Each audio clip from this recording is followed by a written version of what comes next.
Salut à vous, chers amis, je suis très contente d'être avec vous pour une nouvelle vidéo.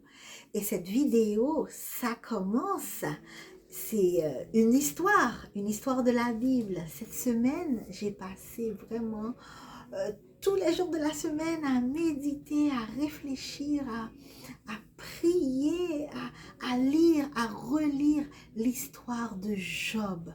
Job, c'est une référence dans la Bible en termes de, tu vois, comment quelqu'un a tenu bon dans la souffrance. Et je pense que l'histoire de Job ne cessera pas de nous inspirer, surtout dans ce temps que nous vivons où les choses se mélangent. Il y a des gens qui souffrent amèrement et on va parler de l'histoire de Job. Je vais vous la raconter et ensuite nous allons je vais partager avec vous ce que j'ai retenu. Et je vous invite aussi à partager dans vos commentaires, dans l'espace commentaire, ce que vous avez retenu. Et aussi, je vais aussi vous poser quelques petites questions que vous pourrez répondre afin que tous nous puissions profiter amplement de cette vidéo. Alors, mes amis, c'est l'histoire de Job. Il y avait un homme qui vivait dans le pays d'Uz, dans les temps anciens. Il s'appelait Job. Il était très riche. Il possédait des centaines de chameaux, des bœufs, des ânesses, des brebis, et il avait 10 enfants, 3 filles et 7 garçons. Malgré toute sa richesse, Job craignait Dieu. Et personne n'était intègre comme lui dans tout le pays. Il vivait sa vie, menait sa vie tranquillement, des serviteurs à ses ordres. Il faisait du bien autour de lui et tout le monde le respectait. Il craignait tellement Dieu qu'il ne se contentait pas d'offrir des sacrifices juste pour lui-même, mais aussi pour ses enfants, au cas où il pécherait sans s'en rendre compte. Dans cette histoire, l'auteur nous projette dans une autre dimension, autre que celle de Job, la dimension humaine, à la dimension, nous projette plutôt à la dimension spirituelle où Dieu tenait un conseil avec ses serviteurs, les autres créatures. Et savez-vous que Satan était là aussi? Oui, Satan était là et Dieu lui a demandé, d'où viens-tu? Il dit, sur la terre pour m'y promener. Et Dieu qui est fier de son serviteur Job, qui le servait fidèlement et qui ne se détournait point du mal, il demande donc à Satan, as-tu vu mon serviteur Job? Tu sais quoi? Mon serviteur Job, il est intègre. Il me craint. Il est, voilà, il a de la crainte pour moi. Et Satan de répondre, mais c'est normal. Tu le protèges, lui et sa maison, et tout ce qui est à lui. Tu bénis tout ce qu'il touche. C'est normal, hein? C'est normal qu'il ne te renie pas. Et Satan demande à Dieu, vas-y, tu peux, je te livre tout ce qui lui appartient. Je vais enlever ma protection et on va voir s'il va te renier. On va voir s'il va me maudire. Voilà. Et l'Éternel lui donna cet avertissement, seulement ne porte pas la main sur lui. Et immédiatement, Satan se retira. C'est comme s'il voit une opportunité, il ne peut pas laisser passer de temps. Un seul jour suffit pour que Job perde tout. Les enfants, les bœufs, les ânesses, les brebis, les chameaux et un bon nombre de serviteurs sont tous passés au fil de l'épée. Et Job, il était désespéré. Il déchira son manteau, se rasa la tête et se jeta par terre, se prosterna et dit, « Nu je suis sorti du sein de ma mère, et nu je retournerai dans le sein de la terre. L'Éternel a donné, l'Éternel a ôté, Que le nom de l'Éternel soit béni. Et Job, nous dit la Bible, ne pécha point et n'attribua rien d'injuste à Dieu. Ok, mes amis? Un autre jour, dans cette autre dimension où les anges, Dieu se tiennent en conseil, les fils de Dieu viennent se présenter devant l'Éternel à nouveau. Et il y a eu la même conversation entre Dieu et Satan. Il reprend la même conversation. As-tu remarqué mon serviteur Job? Personne n'est comme lui sur la terre.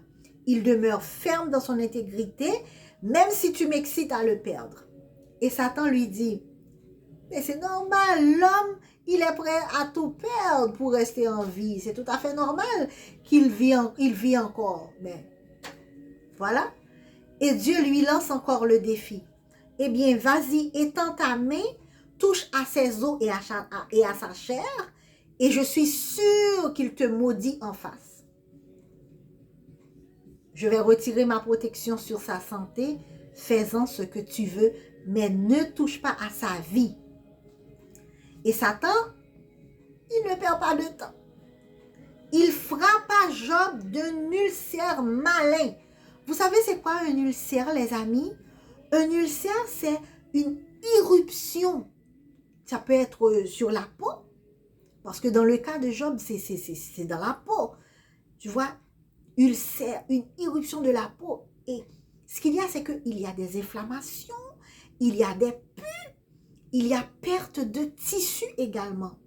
Et ceci, dans tout son corps, de la tête aux pieds, Job ne pouvait pas supporter la douleur. Et il utilisait un tesson. Un tesson, on nous dit que c'est un morceau de vase d'argile. Contrairement à cet objet, vous savez, moi j'ai cet objet pour me gratter le dos, parce que ma main ne peut pas arriver à mon dos, donc ça m'aide à gratter mon dos. Ok? C'est un objet assez fancy, assez élégant. Mais Job, lui, il a dû prendre un morceau de vase d'argile pour se gratter tout le temps parce que la douleur était trop intense. Et il a dû s'asseoir sur de la cendre. Vous imaginez, les amis, quelqu'un qui était riche, qui était milliardaire, tout comme aujourd'hui, on pourrait comparer Job à, je ne sais pas, à Bill Gates, Elon Musk, des gens qui sont assez riches. Il est réduit à ça, à quelqu'un qui traîne dans la cendre. Quel contraste, mes amis. Et du coup, sa femme, on imagine que la femme est en train de souffrir aussi.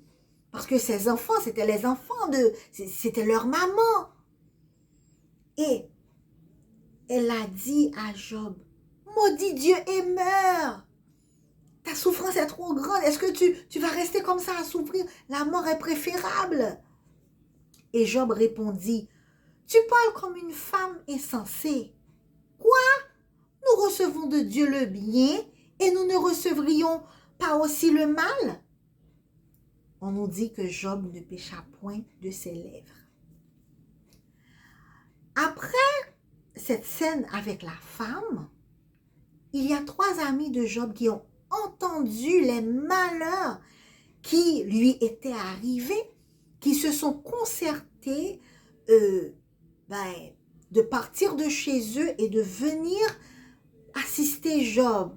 Voilà, venir, la Bible dit, le plaindre, le consoler. C'était ça leur objectif. C'est très bien, hein, des amis qui viennent pour toi dans un moment de souffrance, dans un moment de calamité. Ils viennent assister Job. Ils viennent, voilà, lui tenir compagnie. Et c'est là que toute la majorité des chapitres du livre de Job vont se passer dans les discours de Job, les monologues de Job, les discours de chacun de ses amis. Aussi, il va y avoir un moment où Dieu va parler à Job également. Et on nous dit que après la souffrance de Job, après le temps de... Quand Job est fini de souffrir, Dieu lui a donné les biens qu'il a perdus en les multipliant. Et Job a été guéri de son ulcère, il est redevenu riche et prospère avec plein d'enfants comme avant. Et voilà l'histoire de Job.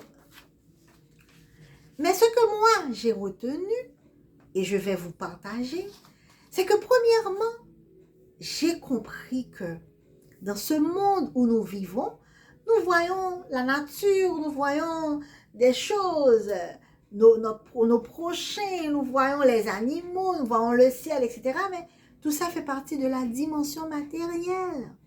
Il y a une autre dimension que nous ne pouvons voir et c'est la dimension immatérielle ou je dirais la dimension spirituelle parce que dans cette histoire, on peut comprendre que il y a eu dans cette dimension spirituelle cette conversation entre Dieu et Satan au sujet de Job. Et on voit également dans cette histoire que c'est pas Dieu qui a touché Job. C'est pas Dieu qui a fait du mal à Job.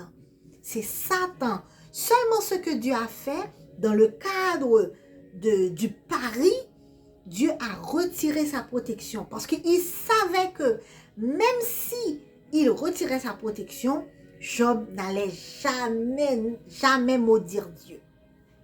La troisième chose que j'ai retenue et que je vais partager avec vous, c'est que Job n'a pas tout compris au sujet de Dieu. Il n'a pas tout compris. Sa connaissance de Dieu était limitée, mais Dieu connaît le cœur de Job. Il connaissait le cœur de Job. Même si les connaissances de Job, même si la façon dont Job percevait Dieu était limitée, Dieu était capable de voir que même s'il lutte avec des choses qu'il ne comprend pas, il m'aime, il tient à moi. Et c'est pour cela que Dieu a tenu le défi avec Satan. Autre chose que j'ai retenue, c'est que la douleur de Job, elle était tellement atroce que Job ne pouvait pas contempler autour de lui la beauté qu'il y avait autour de lui. Parce que c'est comme si, s'il y avait un bandage devant les yeux de Job. Il ne pouvait pas voir la beauté qui existait autour de lui. Parce que tout passait par le filtre de la souffrance, le filtre de la douleur. Aussi, Job, même s'il estimait qu'il ne méritait pas ce qui lui arrivait, mais il a quand même accepté cela. Il a accepté, et c'est pour ça qu'il a dit que l'Éternel a donné, l'Éternel a ôté, que son Saint-Nom soit béni. Donc, vous voyez, il sait qu'il ne mérite pas, mais il accepte. Il accepte tout. Il demandait pourquoi certaines fois, mais il ne s'attendait pas à une réponse de la part de Dieu. D'accord? Il pensait que Dieu n'allait pas lui répondre et il était OK avec ça. Mais il souffrait. Ce que j'ai encore retenu, c'est que les interventions des amis de Job, eux aussi, ils avaient leur propre conception de Dieu qui était limitée. Pourtant, ils étaient quand même tous d'accord avec Job que Dieu est souverain, il fait ce qu'il veut. Mais de notre côté, Job disait qu'il ne méritait pas ce qu'il vivait. Eux-mêmes, ils ont dû dire que tu as dû faire quelque chose à Dieu pour qu'il te traite de cette manière. Parce que Dieu est juste, il n'aurait jamais infligé à quelque chose comme ça à un être humain sans que cet être humain n'ait fait quelque chose de mal. Donc, ils étaient tous d'accord que Dieu est souverain, il fait ce qu'il veut, mais ils étaient en désaccord quant à l'intégrité de Job. Job savait que lui, il faisait tout pour honorer Dieu, il ne comprenait tout simplement pas pourquoi il souffrait. Mais les amis essayaient d'expliquer à Job que c'est quelque chose que tu as fait. C'est quelque chose qui a provoqué la colère de Dieu comme ça. Donc Dieu est juste. Si il t'a laissé souffrir comme ça, c'est pour une raison. Autre chose que j'ai retenu, c'est que aucun événement de notre vie n'est une surprise pour Dieu.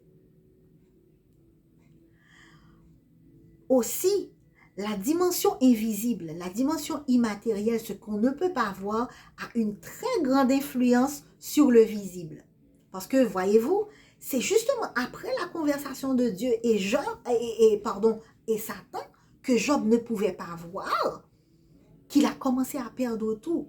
Donc, il y a des choses que nous voyons dans ce monde qui ont un lien direct avec l'invisible, ce que nous ne voyons pas. Et donc, des paris sont faits continuellement sur notre tête. Surtout nous qui sommes chrétiens, Dieu n'hésite pas à parier sur nous quand il voit que nous avons un cœur pur. Et c'est pour cela que nous n'avons aucune raison d'être effrayés quand nous souffrons, parce que notre souffrance a un but. Parce que Dieu sait que par la souffrance, notre souffrance peut être un moyen pour que son nom soit glorifié. Et l'univers est un spectacle et assiste chaque choix, chaque décision que nous prenons. Est-ce que nous prenons position pour Dieu, même si l'adversité vient? C'est ça le défi. Il y a aussi quelque chose qui m'a retenu dans cette histoire, dans l'histoire de Job. C'est que il n'y a aucun mal à interroger Dieu sur ce qui se passe dans notre vie. Job interrogeait, mais il n'espérait pas avoir de réponse. Mais dans l'intervention de Dieu, on réalise, moi j'ai compris que Dieu n'a aucun problème qu'on le questionne sur ce qui nous arrive. Il veut que nous lui questionnons, parce que tout son désir, c'est de nous donner une réponse. Vous voyez? Et c'est pour ça qu'il a repris Job. Et questionne-moi et moi je t'instruirai. L'Éternel a répondu à Job et il lui a confirmé que rien qui lui est arrivé n'est arrivé sans qu'il n'ait le contrôle, sans qu'il a le contrôle. Il voit ce qui t'arrive. Donc, Dieu n'est pas ce Dieu négligent qui laisse ses enfants souffrir et il s'en va. Non, ce n'était pas le cas avec Job et ce n'est pas le cas avec nous aujourd'hui. Et aussi ce que j'ai compris, surtout avec l'intervention de Dieu, l'Éternel aime ses créatures, même ceux qui ne sont pas dotés de sagesse. Ce qui m'a retenu l'attention, c'est vraiment l'autruche. Dieu a donné un exemple, l'autruche qui, quand il pond ses œufs, il les laisse dans la poussière, etc. Donc, Dieu a choisi de ne pas donner de l'intelligence à l'autruche pour une raison. Donc, certaines fois, nous voyons des choses qui paraissent peut-être bizarres dans notre monde, mais ça ne veut pas dire que Dieu n'a pas son œil sur ses créatures. Donc, ça nous dit aujourd'hui que peu importe la façon dont nous souffrons, moi personnellement, je me sens vraiment concernée par ce qui se passe dans mon pays, en Haïti. C'est invivable. C'est invivable la situation dans mon pays. J'apprends comment mes frères et mes sœurs sont en train de souffrir là-bas. Je sais que beaucoup sont en train de questionner, beaucoup sont en train de dire des choses, mais ils sont libres, ils peuvent toujours parler. Mais la vérité, on le sait, et je crois que Job l'a dit à un moment donné, quand il a dit que dans Job 19, versets 25 à 27, « Mais je sais que mon Rédempteur est vivant et qu'il se lèvera le dernier sur la terre. Quand ma peau sera détruite, il se lèvera. Quand je n'aurai plus de chair, je verrai Dieu. » Moi, je trouve que dans tout le discours de Job, avant d'avoir cette conversation avec Dieu, l'une des choses positives que Job a dit, c'était ça. Il savait que même si il allait tout perdre, Dieu allait se tenir debout pour lui à la fin. Et j'ai compris aussi dans l'histoire de Job que le focus de ce livre n'est pas dans le fait que Job ait perdu ses richesses et les a retrouvées. C'était pas ça. C'était pas une affaire de bénédiction. Non, non, non, non, non. C'était pas ça du tout. Le focus, c'était plutôt sur le fait que Dieu ait misé sur un homme et a gagné le pari.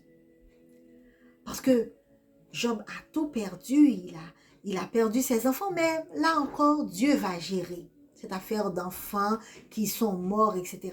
Dieu va gérer tout ça. Mais le focus, c'était sur le fait que Dieu est misé sur un homme. Et grâce à l'amour que Dieu a investi dans cet homme, et au fait que cet homme a répondu à l'amour de Dieu, Dieu a gagné le pari contre Satan. On a aussi vu, moi j'ai aussi compris dans le livre que Job s'est trompé. Quand il dit que l'Éternel a donné, l'Éternel a ôté, il s'est trompé parce que nous qui lisons l'histoire, on est capable de voir que ce n'est pas Dieu qui a ôté les bénédictions à Job, mais c'est plutôt Satan. Et qu'est-ce que ça nous dit aujourd'hui? C'est qu'aujourd'hui, si nous vivons des pertes, si nous vivons des situations vraiment difficiles, ça ne vient pas de Dieu. Ça vient plutôt de Satan. OK? Donc, certaines fois, dans notre choix, nous pouvons juste provoquer la colère de Dieu. Et la colère de Dieu, c'est le fait que quand il retire sa protection, parce que tu as fait ton choix, donc il ne peut rien faire que retirer sa protection. Et ce n'est pas lui qui le veut, mais c'est ton choix. Donc, à la fin, on a vu que Job, il s'est repris. Quand il témoigne, quand il dit que « Ah, mes oreilles ont entendu parler de Dieu et maintenant mes yeux ont vu. » Job a vu le caractère de Dieu au travers de sa souffrance. Il a fait cette réalisation même avant la guérison. Quand il a fait cette déclaration, il n'était pas encore guéri. Il n'était pas encore rétabli de ses richesses. Quand il a compris que Dieu n'est pas ce qu'il pensait. Et les amis de Job, ils n'avaient pas raison du tout de penser que Dieu est en train de punir ses enfants à cause de leurs péchés. Parce que Dieu ne fait pas ça. C'est pas Dieu qui cause le mal dans nos vies. Et c'est pour cela que voilà, Dieu ne fait pas de mal à ses enfants. Au contraire, il les visite. Il les courtise plutôt jusqu'à ce qu'ils arrivent à comprendre. C'est ce que Dieu fait. Et le caractère de Dieu est révélé dans la personne de Jésus. Comment Jésus s'est comporté.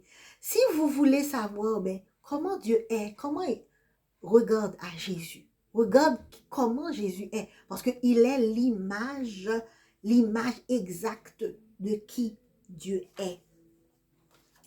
Et quoi d'autre, mes amis? Voilà, Dieu, il nous visite parce que son objectif, c'est que nous puissions le connaître.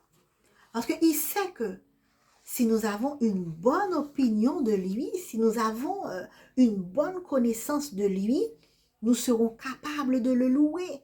Nous serons mieux équipés pour le servir et pour prendre position pour lui chaque jour, même au milieu de la tentation, même au milieu de la souffrance, même au milieu des pertes, même au milieu des souffrances abominables. Dieu sait que si nous connaissons qui il est, si nous avons foi en qui il est, nous serons en mesure de prendre position pour lui. Et c'est pour ça qu'il continue à miser sur ses enfants aujourd'hui, tout comme il l'a fait pour Job. Et ce message aujourd'hui, cette histoire, c'est un encouragement pour vous et pour moi. Continuons, mes amis, à prendre position pour Dieu, même au milieu de la souffrance. Je sais que beaucoup ont abandonné Dieu, ont cessé de servir Dieu, ont cessé de l'honorer, juste parce que la souffrance était trop atroce. Ils ont juste pensé que, ah, Dieu ne mérite pas que je le serve, parce que voilà comment il me laisse souffrir. Beaucoup de gens, beaucoup de personnes abandonnent Dieu à cause de ce qu'ils endurent. Mais s'ils savaient que Dieu n'était pas responsable de leur souffrance, s'ils savaient que même au milieu de leur souffrance, Dieu les tenait dans sa main, je pense qu'ils auraient tenu bon. Alors, mes amis, nous devons tenir bon, même au milieu de la souffrance, parce que ce sera aussi un témoignage pour ceux qui nous regardent, pour qu'ils puissent tenir bon également. Donc, c'est tout pour aujourd'hui. Je sais que j'ai pris beaucoup de temps à vous parler de ce que j'ai retenu de l'histoire de Job. Mais à présent, je vous invite à répondre à ces questions. Que signifie Uz, le pays où Job vivait? Allez faire des petites recherches sur la signification du nom Uz. Et vous allez aussi chercher le nom de Job. Que signifie le nom de Job? Parce que, après ça, je vous invite aussi à réfléchir à la signification du pays et au nom de Job pour essayer de travailler votre esprit pour voir à quoi ça vous fait penser. Ok, mes amis? Signification du mot Uz, le pays où Job vivait, et le mot Job. Qu'est-ce que ça veut dire? Aussi, mes amis, je vous invite aussi à répondre à cette question en commentaire. Quels sont les noms des 3 filles de Job? Voilà, c'est tout pour aujourd'hui, mes amis. On a appris, on a réappris aujourd'hui. On s'est rappelé que Dieu est bon. Il aime ses créatures. Il tient à ses créatures. Il ne fait aucun de mal à ses créatures. Et il continue à parier sur nous aujourd'hui parce qu'il sait l'amour qu'il a investi en nous. C'est tout pour aujourd'hui, mes amis. Que le Seigneur, que le Dieu du ciel vous bénisse, qu'il continue à vous soutenir, quelle que soit la situation où vous vivez. Soyez en paix avec lui et à bientôt.